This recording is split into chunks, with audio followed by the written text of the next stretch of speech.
ایک مرتبہ مل کے درود پڑھ لیجیے، اللہم صلی علی سیدنا محمد وعلی آل سیدنا محمد وسلم۔ سبحانک لا علم لنا الا ما علمتنا انک انت العلیم الحکیم، نحمدہ ونصلی علی رسولہ الکریم، اما بعد، فاعوذ باللہ من الشیطان الرجیم، بسم اللہ الرحمن الرحیم، یا ایھا الذین آمنوا ادخلوا فی السلم کافہ،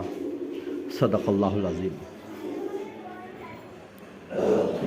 محترم بزرگوں اور دوستو، اللہ رب العزت نے اس تمام 18,000 مخلوقات میں سب سے اشرف، سب سے اعلیٰ، سب سے اونچا، سب سے افضل اگر کسی کو بنایا ہے تو وہ حضرت انسان کو بنایا۔ کائنات میں ایسی بڑی بڑی مخلوق ہے جس کا ہم اندازہ بھی نہیں کر سکتے، سوچ بھی نہیں سکتے، نہ ہماری نظر جا سکتی ہے وہاں تک اور نہ ہماری سوچ جا سکتی ہے وہاں تک۔ سمندروں میں کئی بڑی بڑی مچھلیاں ہیں، بڑے بڑے جانور ہیں، چرندے ہیں، پرندے ہیں، درندے ہیں، آسمانوں میں، فضاؤں میں، ہواؤں میں، ساری کائنات کے اندر ساری مخلوق پوری دنیا میں پھیلے ہوئے ہے۔ لیکن وہ تمام کی تمام مخلوق میں سب سے بڑا اور سب سے اونچا، اعلیٰ، اشرف کوئی ہے تو وہ آپ اور میں ہے۔ یہ شرف اللہ نے دیا ہے، الحمدللہ۔ اب یہ ہے کہ جب اللہ رب العزت نے ہم کو اونچا بنایا تو ہم کیوں نیچے جانا چاہتے ہیں؟ ایک شخص اگر ہم کو اونچائی کے پہ لے آنے کے لیے ہم کو کوشش کرتا ہے تو ہمارا کام ہے کیا اس میں اور آگے بڑھے، نہ کہ ہم پیچھے آ جائے۔ تو ہم اس میں آگے بڑھنے کی کوشش کریں کہ میں جیسا اللہ نے مجھے اونچا بنایا، ساری مخلوق کا سردار بنایا، ساری مخلوق میں سب سے افضل اور اعلیٰ بنایا، تو پھر میں بھی ویسا ہی بن کے بتاؤں جیسا بنانے کے لیے دنیا میں بنا کر بھیجا ہے۔ اب اونچا کیسے بنے گا؟ نہ یہ شکلوں سے اونچا بننے والا، نہ یہ صورتوں سے اونچا بننے والا، نہ اس کی خوبصورتی اس کو اونچا کر سکتی ہے، نہ اس کا مال اس کو اونچا کر سکتا ہے، نہ اس کے عہدے اس کو اونچا کر سکتے ہیں، اور نہ اس کی پراپرٹی، دھن دولت اس کو اونچا کر سکتی ہے۔ کوئی چیز اونچا نہیں کر سکتی ہے۔ اللہ کی نظر میں یہ بے حیثیت ہے۔ اگر مالداری کی بنیاد پر اگر اونچا ہونا چاہ رہے ہیں تو مالداری کی وجہ سے کئی لوگوں کو اللہ نے جو تو ذلیل و خوار کیا ہے۔ اگر حکومت اور سلطنت کی وجہ سے اگر اونچا بننا چاہتے ہیں تو کئی حکومت اور سلطنت کے رکھنے والوں کو اللہ رب العزت نے قرآن کریم میں بتا دیا کہ ان کے ساتھ اللہ نے کیا سلوک کیا ہے۔ اگر مال کی بنیاد پہ اونچا بننا چاہتے ہیں تو مال والوں کا بھی واقعہ دیکھ لیا قرآن کریم کے اندر کہ اللہ نے قارون اور فرعون اور حامان اور شداد اور نمرود اور بڑے بڑے ظالم اور جابر کے ساتھ میں کیا معاملہ کر دیا۔ یہ اونچا بننا چاہتے تھے، یہ بڑا بننا چاہتے تھے، لیکن ان کی بنیادیں مال تھی، ان کی بنیادیں جو ہے تو عہدہ تھا، ان کی بنیادیں جو ہے تو فوج اور فاٹا تھے، اور ان کی بنیادیں سارے کے ساری دنیا کے اندر شان و شوکت کے اوپر یہ اونچا ہونا چاہتے تھے، لیکن اللہ نے ذلیل کر دیا ہے۔ فرعون کو پانی میں ڈبا دیا،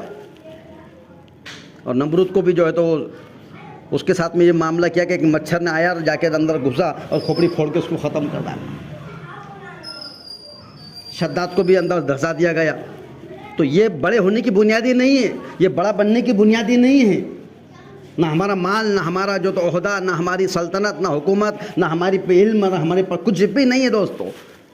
اگر ہم بڑا بننا چاہتے ہیں تو اللہ قرآن کریم میں فرما رہے ہیں ان اکرمکم عند اللہ اتقاکم، تم میں سب سے زیادہ شریف انسان، سب سے بڑا انسان اگر کوئی بننا چاہتا ہے تو وہ اللہ سے تقوی اختیار کرے، وہ اللہ سے زیادہ ڈرے۔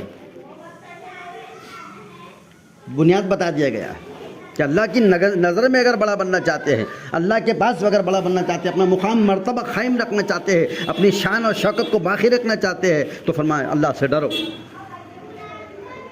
رات میں بھی ڈرو، دن میں بھی ڈرو، شام میں بھی ڈرو، صبح میں بھی ڈرو، سب کے سامنے ہے تو سب ڈر رہے ہیں۔ بس اللہ کرے کہ تنہائی کے اندر اکیلے میں ہے تو وہاں پر بھی میرے اندر میرا اللہ کا ڈر آ جائے، میرا اللہ مجھے دیکھ رہا ہے، میں کیا بول رہا ہوں اس پہ یہ دیکھ رہا ہے، میں کیا سوچ رہا ہوں اس پہ اللہ کی نظر ہے، میں کیا خیال کر رہا ہوں، میری سوچ کہاں جا رہی ہے، وہ ہر چیز پر اللہ کی نظر ہے۔ وہ یعلم ما فی الصدور، اللہ تعالیٰ تمہارے دلوں کے اندر جھانکتے ہیں۔ زبان پہ بعد میں آتا ہے، زبان بعد میں بولتی ہے، حرکت کرتی ہے، آواز بعد میں نکلتی ہے، لیکن اللہ سب سے پہلے اس کی دل کی آہٹ کو سنتے ہیں، اس کی دل کے خیالات کو جانتے ہیں، وہ کیا سوچ رہا ہے، اس کی سوچ کہاں جا رہی ہے۔ اللہ تعالیٰ نے اس کے اوپر پکڑ بتائی ہے کہ وہ یعلم ما فی الصدور، ہم اس کے دلوں کی گہرائیوں تک پہنچتے ہیں۔ ابھی بولا بھی نہیں، ابھی سوچا بھی نہیں ہے، صرف دل میں خیال آیا ہے، اللہ نے اس کو بتا دیا کہ ہم وہاں تک بھی پہنچتے ہیں۔ تو بڑا اگر بننا چاہتے ہو تو تقوی اختیار کرو۔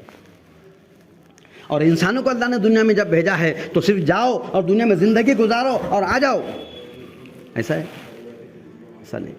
ایسے تو ساری مخلوق کر رہی، چرندے بھی جا رہے اپنے گھونسلوں میں اپنے بچوں کے ساتھ زندگی بسر کر رہے ہیں اور چلے جا رہے دنیا سے، کسی کا بھی شکار نوالے کا شکار بن جا رہے ہیں، کسی کا بھی نوالا بن جاتے ہیں، چرندے پرندے ہیں درندے ہیں، کتنی مخلوق ہے دنیا کے اندر، آتی ہے زندگی بسر کرتی ہے اور اس کے بعد ایک وقت آتا ہے کہ وہ زندگی جو چھوڑ کر زندگی ختم کر کے چلے جاتی ہے۔ ایسا ہم بھی دنیا میں جی رہے ہیں، آ رہے ہیں زندگی گزار رہے ہیں، بسر کر رہے ہیں، بچپن سے جوانی میں آ گئے، جوانی سے بڑھاپے میں آ گئے، پھر ہمارے خود کی بناتے بناتے اولادوں کے بنانے میں لگے ہیں، ان کے مکان اچھے ہو، ان کا کھانا اچھا ہو، ان کا لباس اچھا ہو، ان کی جو تو پڑھائی اچھی ہو، ان کے جو تو رہنے سہنے، ان کے چلنے پھرنے، وہ بڑی بڑی گاڑیوں میں وہ پھرے چلے، کیا فرق؟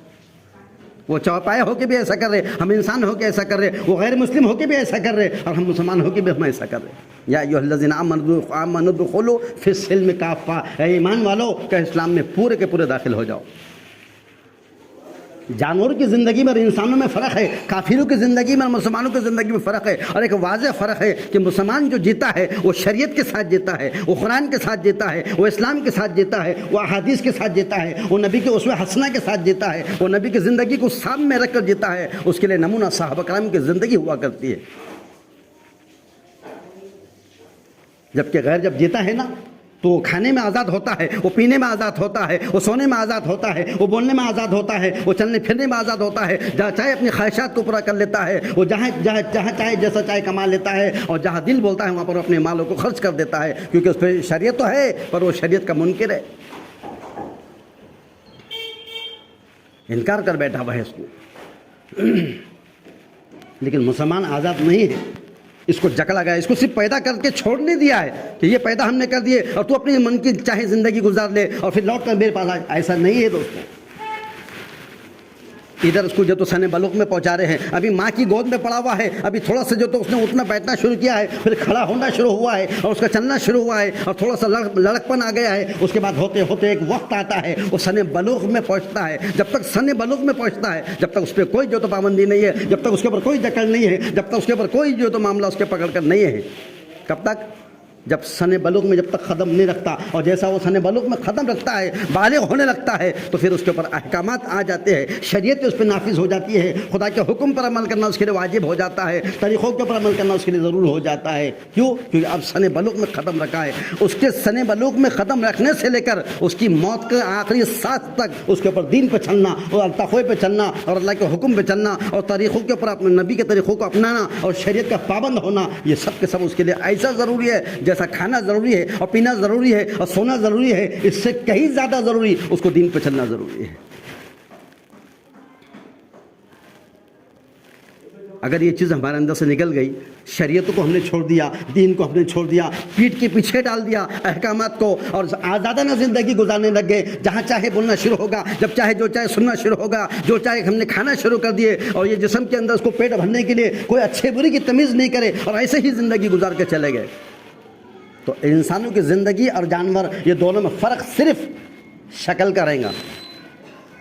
ادھر سے ایک جانور کھڑا ہوا ہے چوپایا، ادھر سے انسان کھڑا ہوا ہے، اور دونوں میں صرف شکل کا فرق ہوگا، وہ چوپایا ہوگا یہ دو پیر کا ہوگا، اور دونوں میں فرق صرف تصویر شکل کا ہو سکتا ہے، لیکن عمل کے اعتبار سے دونوں برابر ہوگی۔ اللہ ہم سب کی حفاظت فرمائے۔ جب سن بلوغ میں جب پہنچتا ہے تو اس کے اوپر احکامات ڈال دیتے ہیں، اس کے اوپر جو جو نعمتیں اللہ نے دی ہے ان نعمتوں کے ساتھ احکامات لگا دیتے ہیں۔ آنکھ اللہ نے دیا ہے، یہ نعمت ہے اللہ نے دیا ہے انسانوں کو، تو وہ آنکھوں کی نعمت کے اوپر احکامات لگا دیے ہیں۔ وہ زبان اللہ نے اگر بولنے کے لیے دیا ہے تو زبان کے اوپر جو اللہ زبان کے نعمت پر اللہ نے احکامات لگا دیے، بول، کہاں بول، کتنا بول، کب بول، کس کو بول، کیسا بول، چھوٹا بڑا اچھا برا، اس کو سامنے رکھ کر پھر بول۔ ایسا نہ ہو کہ زبان کے جملے زبان سے نکل جائے اور کسی کی دل کی آہوازاری اوپر چلے جائے۔ آنکھ سے جب دیکھے تو دیکھنے کے معاملے میں ڈرو، جب کان سے سن رہے تو اس کے سننے کے معاملے میں ڈرو، اور دل سے کچھ سوچ رہے تو اس کے معاملے فیصلے لینے کے معاملے میں اللہ سے ڈرو۔ یہ سب ساری کے ساری یہ سب کے سب نعمتوں کے ساتھ احکامات لگا دیے گئے۔ اس کو اللہ بڑا بنا رہے ہیں، اللہ اس کو اونچا بنا رہے ہیں۔ ان اکرمکم عند اللہ اتقاکم، تم میں سب سے شریف آدمی اللہ کے نگاہ میں وہ ہے جو اللہ سے زیادہ ڈرے۔ اللہ ڈر اس میں پیدا کرنے کے لیے اس کے اوپر احکامات ڈال دیے۔ اے بندے، تو جب تیری جو نعمتیں استعمال کریں گا، جو میں نے تجھے میرے خزانوں سے دیا ہوا ہے، لیکن تیرے سامنے ایسے لوگ بھی اس دنیا میں زندہ ہے جن کو جو تو اللہ نے نعمتیں نہیں دیا ہے۔ میں دیکھ رہا ہوں آنکھ والا، میرے سامنے ایک نابینا کھڑا ہے، میں سن رہا ہوں کان والا، میرے سامنے ایک بہرا کھڑا ہوا ہے، میں بول رہا ہوں زبانوں سے، میرے سامنے مکہ کھڑا ہوا ہے۔ اللہ چاہے تو اس کو بھی دے سکتا تھا اور اللہ چاہے تو مجھ سے بھی چھین سکتا تھا، لیکن اللہ نے مجھے نعمتیں دی ہے، وہ نعمتیں تو دے دیا ہے اللہ نے، پر احکامات لگا دیے تاکہ اس میں تقویٰ پیدا ہو جائے، یہ تقوی کا پابند بنے، یہ شریعت کا پابند بنے، یہ دین کا پابند بنے، یہ اسلام کا پابند بنے، یہ ہر چیز کا پابند بنے، مثال بنے لوگوں کے لیے، آنے والوں کے لیے بھی اور پہلے والوں کے لیے مثال بن جائے کہ زندگی اس طریقے سے جیا جاتی ہے۔ زندگی گزارنے کے لیے تنہا نہیں چھوڑ دیا ہے، کوئی ایسا طریقہ نہیں بتایا، ایسا نہیں چھوڑ دیا کہ جاؤ اپنی زندگی من کی گزار کے، ایسا نہیں کہا گیا ہے، بلکہ لقد کان لکم فی رسول اللہ اسوۃ حسنہ، فرمایا کہ محمد رسول اللہ صلی اللہ علیہ وسلم کے بارے میں اللہ قرآن کریم میں فرما رہے ہیں کہ تمہارے لیے سب سے بہترین نمونہ کوئی اگر ہے، کوئی سمپل، کوئی آئیڈیل، کوئی نمونہ اگر کوئی ہے چلنے کے لیے تو وہ صرف محمد صلی اللہ علیہ وسلم کی ذات ہے، اس کو سامنے رکھو اور زندگی گزار لو، خدا کی قسم کامیاب ہو جائے گی۔ تقوی کے ساتھ چلنا ہے چاہتے ہو تو نبی کی سیرت پہ آنا پڑے گا، اللہ کی نگاہ میں شریف بننا چاہتے ہو سیرت پہ آنا پڑے گا، اللہ کی اور دنیا والوں کی نگاہ میں اگر اپنے آپ کو جو ہم بڑا اچھا سمجھنا چاہتے ہیں تو اس کے لیے ہم کو تقوی پہ آنا پڑے گا، شریعت پہ آنا پڑے گا، اور شریعت ہی ایسی ہے جو انسانوں میں جانوروں میں فرق کرتی ہے۔ اب دیکھو غور کرو، شریعت ہے تو ہماری جو تو شناخت ہے، ہماری پہچان ہے، ہماری عزتیں ہے، ہماری رفعتیں بلندیاں سب کچھ ہے، اور کبھی اس میں سے شریعت اگر الگ نکال کے پھینک دے تو کیا حال ہوگا معلوم؟ آج جو آواز لگ رہی نا شریعت کے بچانے کی، شریعت کی حفاظت کی بات چڑھی ہے، علماء کرام آواز دے رہے ہیں، اور جو اس کے اوپر جو وار کر رہے ہیں، جو حکومت کی جانب سے اس کے اوپر جو ہے تو زیادتیں ہونے جا رہی ہے، اس کے اوپر شدتیں لائی جا رہی ہے، اور اس کے اندر جو مداخلتیں کی جا رہی ہے شریعت کے اوپر، اس شریعت کے لیے جو علماء کرام کی طرف سے جو آواز لگ رہی ہے اس کو معمولی میں ہم ہلکے میں لے رہے ہیں۔ یہ کتنا ضروری ہے معلوم؟ اگر یہ ہے تو ہماری پہچان ہے، یہ ہے تو ہم انسان ہے، یہ ہے تو ہم زندہ ہے، اور اگر یہ شریعت نکل گئی تو ایک جانور اور اس کے انسان کے اندر کوئی فرق نہیں، بلکہ کلا بل ران علی قلوبہم ما کانوا یکسبون، یہ جب نکل جاتے ہیں تو فرمایا ان کے اندر سے تقوی نکل جاتا ہے، شریعت نکل جاتی ہے تو جانور سے بدتر زندگی انسان کی ہو جاتی ہے، جانور سے بھی بدتر۔ اب اس کی مثال دیکھو کیسی ہوتی ہے، دیکھ لو، اللہ کے رسول صلی اللہ علیہ وسلم نبی بننے سے پہلے 40 سال کی زندگی اللہ کے رسول صلی اللہ علیہ وسلم کی زندگی مکہ کے اندر سارے مکہ والوں کے لیے نمونہ بنائے۔ آپ امین تھے، آپ صادق تھے، امانت کے ادا کرنے والے، بات میں سچائی تھی، وعدے کے پورا کرنے والے تھے، وہ جو کچھ تھا ان کا معاملہ وہ سارا کا سارا مکہ کے لوگ ان کو آنکھوں میں جو تو سروں پہ بٹھایا کرتے تھے، ان کے فیصلے نبی اکرم صلی اللہ علیہ وسلم سے کرایا کرتے تھے، ان کے آپس کے جو قبیلے کے اندر جو جھگڑا ہوتا تھا وہ نبی کے بعد آ کر جو تو ان سے جو سلجھایا کرتے تھے، تم سے بہتر انصاف کرنے والا، تم سے زیادہ سچا بولنے والا، تم سے زیادہ امانت دار ہم نے نہیں دیکھے، ہمارے آپس کے جھگڑے کو ختم تم کرو۔ کس کو بول رہے؟ آپ صلی اللہ علیہ وسلم کو کہہ رہے۔ کب بول رہے؟ جب نبی نہیں بنے ہیں تو ان کے اندر اللہ نے ان کو ایک نمونہ بنایا، پاکیزہ ماحول کی ایک پہچان بتائی ہے ان کو، لیکن ابھی نبی نہیں بنے ہیں۔ اب وہ صحابہ کا جو دور تھا، وہ دور میں جب اسلام نہیں آیا تھا، آپ سب ہم نبی نہیں بنے، احکامات کہاں سے آئیں گے؟ قرآن کہاں سے آیا؟ قرآن تو ابھی آیا ہی نہیں، نبوت کا تاج سر پہ رکھے ہی نہیں ابھی، تو ایک زندگی جو گزار رہے تھے وہ شریعت کے خلاف تھی، وہ شریعت کو چھوڑ کر زندگی گزار رہے تھے، تو کیسی زندگی تھی؟ اندھیرے میں گزار رہے تھے، اندھیرے میں تھے۔ صحابہ کرام فرماتے ایمان لانے سے پہلے ہمارے یہ حالت تھے کہ اتنا جہالت بھری ہوئی تھی کہ بیت اللہ کا طواف کرنا ہوتا تھا تو ننگے طواف کیا کرتے تھے۔ کسی نے پوچھا ننگا ہو کر طواف کرنے کی کیوں ضرورت پڑ گئی؟ کہنے لگے ان کپڑوں سے ہم نے گناہ کرے ہیں اور اس گناہ بھرے کپڑوں سے ہم طواف کے اندر نہیں آ سکتے، اس لیے ہم کپڑے نکال کر پھینک کر اور پھر بیت اللہ کا طواف کرتے تھے۔ یہ جہالت تھی ان کے اندر، کیونکہ شریعت نہیں تھی، احکامات نہیں تھے، اوپر سے احکامات نہیں تھے کہ کیسا جینا ہے، کیسا رہنا ہے، کیسی زندگی گزارنا ہے، کیسا بولنا ہے، کیسا سننا، کچھ نہیں تھا، تو اپنی مرضی کی زندگی گزارتے تھے۔ خون زمین پہ گر جاتا تو چاٹ لیتے تھے، جب شریعت نہیں تھی تو یہ حال تھا ان کا، خون زمین پہ گرا تو بھوک کی بےتابی سے اس کو چاٹ لیتے تھے، کوئی تحقیق نہیں ہوتی تھی کہ یہ جو تو میں کھا رہا ہوں تو حلال ہے یا حرام ہے۔ اگر اپنی تلوار کی دھار کو معلوم کرنا ہے کہ میری یہ تلوار کی دھار کتنی تیز ہے تو کیسے کرتے تھے؟ چلتے آدمی دیکھ میرے تلوار کی دھار بتاتا ہوں میں کتنی تیز ہے، چلتے آدمی کو جاتے اس کے پاس جاتے تھے اور ایک پھٹکے میں مار کے اس کی منڈی نیچے گراتے تھے اور پھر فخر کرتے تھے کہ دیکھ میری تلوار کی دھار ایک مارنے میں ٹکڑے کر دیا۔ اگر ہم جب چلتے ہیں نا زمین پہ تو کوئی چیوٹی، کوئی کیڑا، کوئی مونگی، کوئی مکوڑا کا جب ہمارے پیر کے سامنے جاتا ہے تو رک جاتے ہیں، ہم رکتے کہ کیسے بول، اس پہ پیر پڑ جائیں گا وہ دب جائیں گا۔ یہ شریعت نے یہ سکھایا ہے، چیوٹی جا رہی ہے آپ نے دیکھ لیا اس کو، اس کی تھوڑا سا رک جاؤ، اس کو جانے دو، اگر اس پہ قدم پڑ گیا تو کیا حال ہوگا؟ وہ تڑپیں گی، وہ چیخیں گی، وہ چلائیں گی، اس کی آواز تم کو نہیں سنائیں گی، لیکن اس کی آہ کو کون سننے والا ہے؟ بولو۔ اسلام یہ سکھا رہا ہے، شریعت یہ سکھا رہی ہے، اور جب شریعت نہیں تھی تو لوگوں کی جان سے کھیل رہے تھے،